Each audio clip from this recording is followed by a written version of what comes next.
Please, come on.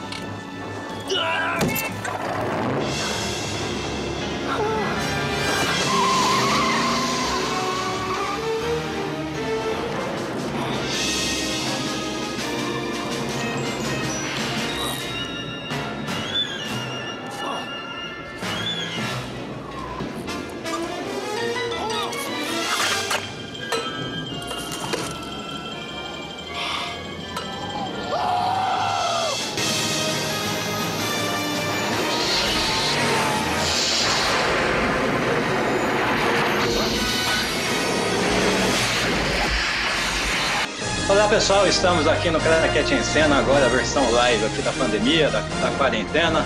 Estamos de volta, comigo temos o Wellebe e Denis e vamos falar de um filme bastante importante, na verdade uma trilogia muito importante, que são os 35 anos de Volta para o Futuro. Eu tenho duas pessoas aqui que também acho que vieram do futuro, né, para falar aqui no presente, que eles gostam desse filme do passado, né, gente? Primeira pergunta para vocês dois. Começar com o Wellebe, que está fazendo o sinal vulcano. Quais são as suas lembranças desse filme? E ele é um filme importante para você? Sim, poxa, lembranças, cara. Foi a primeira vez, acho que foi o De Volta para o Futuro 2, foi o primeiro filme que eu vi em videocassete, na casa de um vizinho. Sei lá, isso é 1990, depois, né? 91, 92, sei lá. 91, 92 eu não tinha nem 10 anos de idade, sabe? E, mas assim, a gente já via a sessão da tarde era alguma coisa relevante na vida do brasileiro, já tinha decorado né? O primeiro. Então, já tinha a repercussão do 2, não, saiu dois, está nos cinemas e etc. E como você bem sabe, e o Denis talvez se lembre também, mas não é todo mundo que tem obrigação, eu, com 8 anos de idade, morava numa cidade chamada de Paraná, que fica no interior de Rondônia, que tinha uma certa dificuldade para receber filmes no cinema, né? Então a gente, quando via as novidades de Hollywood, você ficava, acho que todo mundo passou por isso, mas a gente ficava uns 6 meses esperando o VHS chegar depois do filme sair do cartaz, né? Pelo menos uns 6 meses, quando não demorava mais de um ano, né? E aí tal, né? O vizinho conseguiu, alugou a fita e era legendado. E eu me lembro de eu fazer um esforço danado para que eu estava, né, começando a ser alfabetizado nessa sala. E já o primeiro filme de legenda que eu tenho na memória foi o 2. E, e o take mais interessante era o skate, porque na época tinha também, a rapaziada gostava do skate e tudo mais, o skate, aquele skate, não esse skate do Tony Hawk, que tem duas, mas era o skate do Marty McFly mesmo, que só tinha um lado, né? E, né, a gurizada descia na ladeira com aquilo ali. Whoa, kid, stop. Hey! Boy. I'll get it back to you, all right? Okay! Wow, look at him go!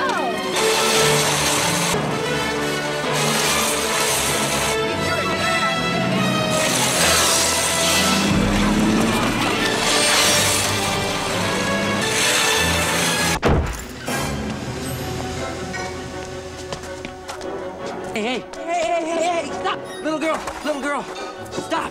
Look, I need to borrow your hoverboard. Where is he? Here.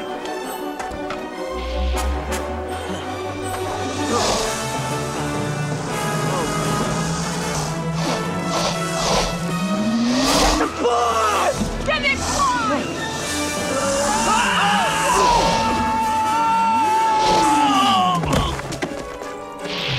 Get him! Mas eu me lembro bem da questão da legenda, que mudou minha vida, que eu aprendi a ver filme em legenda com De Volta para o Futuro 2.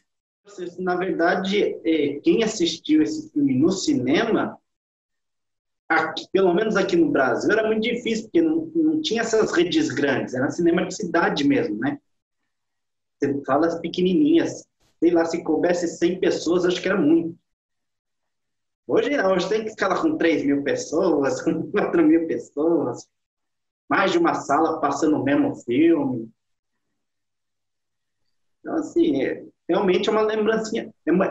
Sempre foi muito família, né? Esses filmes, Sessão da Tarde, né? Mas eu acho que o Marty, ele é meio que a representação disso que você acabou dizendo, ele é esse meio que eterno adolescente, independente da idade, né? Ele tem essa coisa jovem, né? Que vai além da idade e meio que deixa o filme mais atemporal e que funciona para todo mundo, né? Desde para a criança que se identifica com o Marty e para o adulto, pelo menos o adulto que identifica também o seu lado, digamos, adolescente, ou esse lado que o Marty tem. Eu acho que o Marty, ele é esse protagonista perfeito dessa década de 80, dessa adolescência esticada, que estava juntada com a época de infância e tudo mais, tudo no mesmo pacote. Se repetia o Curtindo a Vida Doidado lá do... disso. Tinha-se hoje a coisa está muito mais precoce, né? Depois do Clubinho Disney, joga na tela grande, quanto mais jovem, melhor. Quanto mais carne fresca, melhor. Mas eu acho que independente da idade, acho que todo mundo que assiste o De Volta para o Futuro fica com dois desejos, né? De ter o skate voador do Marty e de ter o DeLorean, né? O que vocês acham? O que vocês gostariam de ter mais? O DeLorean, que no fundo não era nem um carro muito bom, né? Mas o filme imortalizou, né? O carro mesmo, o DeLorean nunca foi um carro muito famoso, né? Fora do filme. Mas também tem um skate voador, né, gente?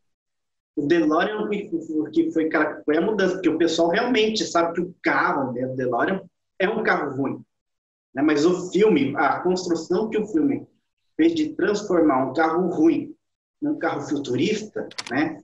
Foi o que aconteceu, né? Pegaram um carro ruim e transformaram num carro futurista e em cima desse carro futurista transformaram num objeto. É o mesmo caso dos Caça-Fantasmas. Se você vê aquele carro dos Caça-Fantasmas, é um carro velho, um carro acabado. E, no entanto, virou uma celebridade, virou um status de novo, né? De novo, uma coisa nova, que na verdade é uma coisa antiga, uma coisa velha. Eu acho que esse é o grande lance do DeLorean. As pessoas queriam tanto o DeLorean. Elas não querem o DeLorean em si, elas querem o DeLorean de volta para o futuro. E foi criado um padrão em cima, né? Coisa que, infelizmente, não acontece mais.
What is it? What is it, Paul? Looks like an airplane without wings. That ain't no airplane. Look.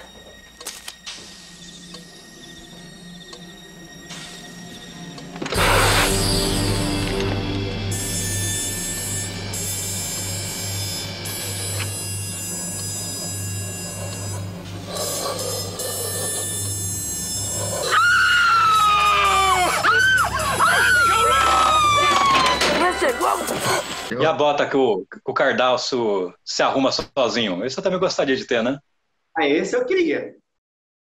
O sapato que se ajusta automaticamente. Eu gostaria de ter um desse, né? Né? Compra pequenininho, fica grandão. Ou então compra grandão, fica pequenininho. O que eu acho interessante... Um monte de fax em casa. Igual coisa quando ele é demitido, ele tem uns 4, 5 aparelhos de fax espalhados. Que não deixa de ser a notificação hoje, né? Entre aspas, o erro aí no acerto é que você recebe várias notificações, né? Só que a notificação na visão do De Volta ao Futuro é em papel ainda, né? Não no lembrete na rede social, né? Foi uma das poucas A TV interativa, tudo de tubo lá, né? Não tem tela plana, mas já é a mesma coisa. Mas isso é uma coisa engraçada. Eu, na infância, adorava o segundo filme, exatamente porque é do filme que ia para o futuro. Eu sempre tive mais interesse em ver como seria o futuro do que ver o passado, por mais que o primeiro filme seja um filme perfeito, o terceiro é super divertido. Na idade adulta é que eu comecei a prestar mais atenção nas qualidades do primeiro e no terceiro e deixei o segundo meio de lado, talvez porque o futuro, que a gente já né, transpassou o futuro de 2019 do De Volta para o Futuro, e a gente percebeu que o futuro não é exatamente esse, né? O nosso futuro, digamos, carro é bem voador que é bom até agora nada, né? Até agora nada, né? Então isso meio que tirou um pouquinho da graça dos 3 filmes, quando eu revejo, que menos, diferentemente da minha infância, que eu gostava de ver mais o segundo, hoje eu prefiro ver o primeiro e o terceiro. Com vocês aconteceu algo parecido, ou vocês ainda têm o segundo tão em boa conta? Não, eu não sei, cara. Eu ainda assim, eu me identifico mais, por incrível que pareça, com o primeiro. Por mais que seja conhecido, seja nos anos 60, nos anos 70, porque a base é essa, né? Que é quando os pais dele se conhecem. Eu acho, sei lá, acho que é por 50. Uns 50? O dia hoje é 85 para eles, né? O tempo presente. Sim. Eles voltam 30 anos, que é quando os pais deles eram adolescentes no colégio. No baile lá do fundo do mar, né? Eles vão dar o primeiro beijo, e depois que eles casam. Etc. E, enfim, vai ter os filhos. 30 anos depois, os filhos já estão adolescentes. Vocês acham que esse filme original hoje, né, causaria alguma revolta na internet a partir do momento que a premissa é o jovem que vai para o passado acidentalmente, acaba interrompendo o momento em que a mãe e o pai se apaixonam, e a mãe acaba se apaixonando por ele, que é uma coisa meio de incesto, né? Ainda beija na boca ainda, safadeza. Daí ia ser moído. Não é exatamente hoje na um hora filme que ela beija,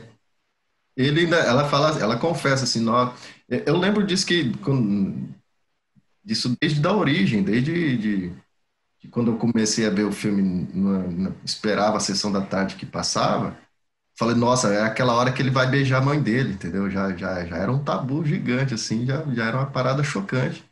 E acompanhada de um comentário dela, que ela, depois que ela beija, ela assusta, assim, né? Aí ele tá com aquela cara de que viu um fantasma. E, engraçado, eu tenho a sensação que eu beijei meu irmão. Isso aqui, daí ele, putz. Aí eu ficava aqui na minha vergonha alheia do lado de cá, né?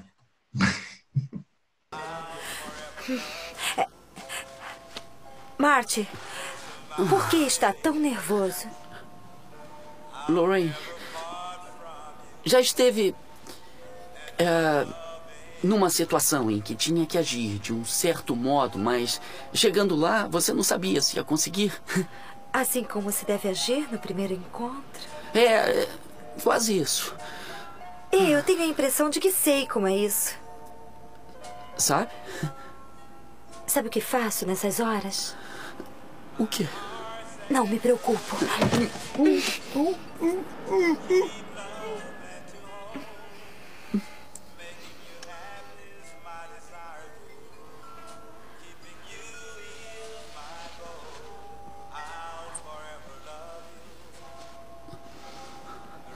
Está errado. Eu não sei o que é, mas quando eu beijei você, foi como se eu beijasse o meu irmão. Isso não faz sentido, não é? É claro que faz, acredite. Isso faz muito sentido. Vem vindo alguém. Tinha cenas que esse filme passava, realmente dava... Hoje, né, a gente conhece como vergonha alheia. Na época a gente nem notava, mas hoje tem cenas naquele filme que a gente reconhece como vergonha alheia, né? Mas deixa eu perguntar para vocês preferiam o futuro apocalíptico nosso ou do De Volta para o Futuro, né? Porque ela não tem pandemia, né? Eu acho que o nosso é mais realista, deles é mais fantástico. Então eu acho que eu preferiria o deles. É bem mais curioso deles, né? Poxa, o nosso eu não tô gostando, não, cara. Eu acho que, assim, acho que nós já estamos fazendo hora extra aqui. Por que que estão enrolando muito? Por que esse mundo não acabou ainda, né? É um apocalíptico muito várzea, viu? Que era para ter acabado em 2012. Tô brincando. Adorei esse conceito de ser um apocalipse varziano. Adorei esse conceito. Eu acho que bem descreve o momento.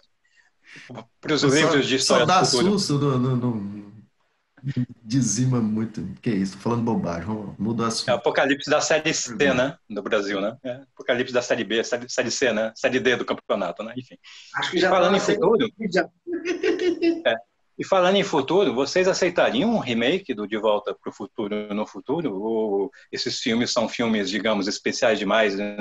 A gente não deveria retocar nessa história ou não? Essa história repaginada poderia ainda causar o efeito que os filmes antigos tiveram nas nossas gerações para as gerações futuras? Eu acho complicado, porque, por exemplo, o Star Wars, quando eles fizeram esses três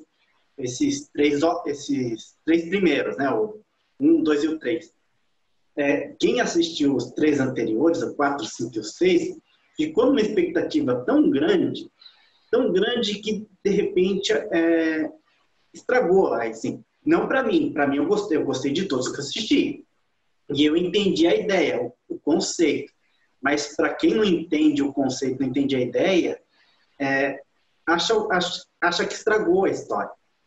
Então, acho que tem que tomar cuidado se for fazer um remake ou então uma continuação do filme, que eu acho até que seria melhor que um remake, né? Uma continuação, uma nova trilogia, como foi o caso do Star Wars. Mas se for fazer um remake, tem que ser muito bem pensado. Tem que ser uma equipe muito boa, porque senão o público vai cair em cima. O público mais velho, né? Eu até aceitaria, mas eu ia sempre crítico, já com preconceito, já desde o começo. Né? Que é muito difícil você rever, por exemplo, não teria como fazer a piada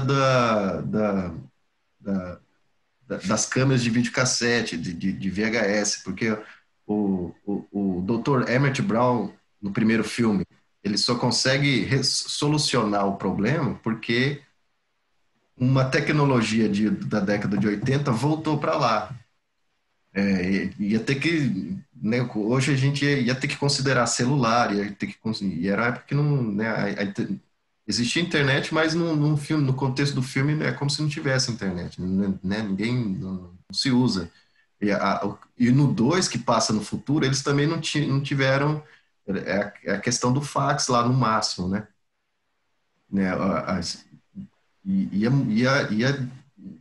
mexer muita coisa, acho que da história. Remake não, talvez um reboot, né? No sentido assim de atualizar a franquia. Eu acho que refilmar ao pé da letra ia ser muito difícil fazer. Pensando no legado do De Volta para o Futuro, né? A gente citou o DeLorean, a gente citou o Marty, mas tem também um grande personagem que é o Dr. Brown, né? O que vocês acham? Qual que é o espaço que o Dr. Brown tem nessa cultura pop, né? Que ele é um personagem imortalizado, é um personagem que vai sobreviver como outros personagens famosos do cinema? Vocês colocariam ele no mesmo patamar? Eu colocaria ele no patamar do Professor Pardal, do Professor Aéreo, que são personagens de outros desenhos, mas se você for perceber, tem o mesmo padrão, tem o mesmo sentido de maluquice, mas ao mesmo tempo de pensar no futuro, de querer inventar, de querer entender, de querer pesquisar. Então tem então realmente eu acho que ele tem esse lance dele que traria a imortalidade do personagem. Eu só não sei se fosse fazer um reboot ou um remake, se teria essa mesma imagem, né? Essa mesma noção de eternidade que o professor Brown, do Christopher Lloyd, tem. Para mim, ele é tipo um mentor do Marty no filme, né? Ele não é o pai, porque o pai dele tá lá na história. Mas você vê que o filme ele já tem uma relação com o professor, e por conta dessa relação com o professor, que o professor conta a novidade para ele, que é a máquina do tempo. O professor já arrumava o amplificador dele, transformava em maior, né? A primeira cena é ele tocando um amplificador gigante no quarto, que foi o professor, o doutor lá, o Emmett, que arrumava as coisas para ele, né? Então, ele já era o professor Pardal que convivia com o Marty e o Marty regularmente o consultava, né? Aí depois que tem a situação dele, não, vem cá que eu tenho uma novidade, daí ele vai lá e confia justamente nele porque ele já tinha uma pré-relação. Aí ele mostra o DeLorean e tal, e eles vão fazer o teste, só que aí os terroristas chegam na hora e começa a história, né? E o que eu acho interessante da relação dos dois é que esse é o tipo de filme que você não precisa nem saber como os dois se conheceram, né? Acho que a química, sobretudo dos dois atores, é tão boa, a química dos personagens é tão boa, que você não questiona o fato dos dois serem amigos. É óbvio que eles são amigos, porque eles se dão tão bem, né? Eles têm uma relação automaticamente boa, né? Então é muito interessante. O filme não precisa nem dar esse pano de fundo, né? Você acredita piamente que os dois são grandes amigos, que os dois são grandes parceiros, né? Eu acredito. Eu na verdade estou prestando mais atenção nisso pela provocação eu acho que eu vou voltar a ver o filme e tentar procurar isso, ver se tem dicas dessa origem da amizade deles em algum dos filmes. E quando ele volta também para os anos 50, que ele procura o Dr. Brown e ele tá meio que com a mesma cara, né? Assim, e aí ele se apresenta e aí eles também têm uma relação de amizade muito rápida, né? O Coisa acredita que ele é ele muito rápido, né? Ele fala do acidente que ele machucou, como que ele machucou a cabeça, como é que ele saberia disso só se ele tivesse contado mesmo, né? E tal, mas aí isso leva 2 minutos no filme, mesmo no passado. E o De Volta para o Futuro, você sabe que ele não é muito fisicamente perfeito em termos de viagem no tempo, né? As ideias de viagem no tempo que a gente tem hoje na física atual desmentem tudo que a gente assiste, né? Aquilo é muito de filme, né? O fato de você mudar algo no passado e imediatamente, ou quase que imediatamente, causar um efeito no presente, né? Como é o caso do desaparecimento lá da foto dos irmãos, o irmão e a irmã do Marty, né? Ele vai vendo a família desaparecendo, né? Era muito mais lógico, digamos, antes, né? É muito mais cinematográfico, mas a gente assumia aquilo. Apesar disso, né, eu estou dizendo isso porque, apesar disso, né, apesar de não ser, digamos, um filme fisicamente, teoricamente perfeito em termos de viagem no tempo, talvez seja até hoje o grande filme de viagem no tempo, né? Eu não consigo pensar num filme com essa temática que seja mais importante ou mais referente do que o De Volta para o Futuro, né?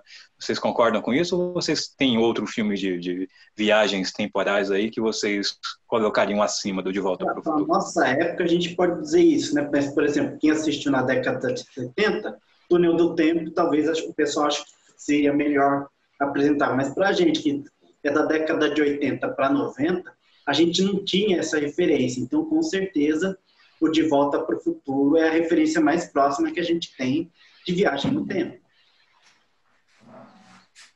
A gente, né, atuais, né? Mas quem tem mais de 40, 50 anos que conseguiu assistir essa série, então eles já têm uma outra referência que a gente não tem. Ou pelo menos que a gente não tinha, porque hoje a gente até pode ter, né, se a gente quiser. Eu acho que são duas coisas. Eu acho que, assim, de referência de viagem do tempo, para mim, assim, pode ser chocante, mas eu não acho que o De Volta para o Futuro é um filme sobre viagem no tempo. O que me intriga nele É um filme de incesto, né? É uma outra temática. Você vê como é que ele é plural, né? Faz parte da cultura popular por diversos aspectos, né? Não, isso é tão verdade que o terceiro filme é um faroeste. É tão verdade isso que o terceiro filme é um faroeste, né? Pois é. Ali eu acho que já é assim, os caras colhendo os louros, né?